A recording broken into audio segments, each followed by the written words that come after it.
como comunidad hemos empezado a realizar trabajos en distintos comités para realizar actividades en lo que es el tema cultural, de educación y otros, también las relaciones internacionales.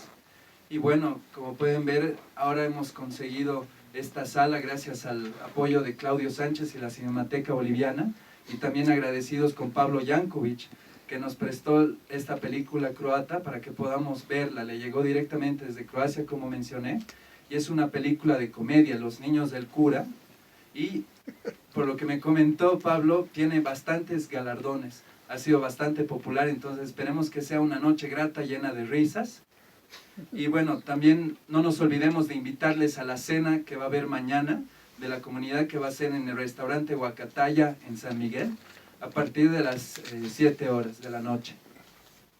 Ahí van a llegar las autoridades consulares y va a ser igualmente un momento histórico y muy grato para todos ustedes. Ahora, por favor, les voy a pedir que nos pongamos de pie. Vamos a entonar el himno a Croacia, como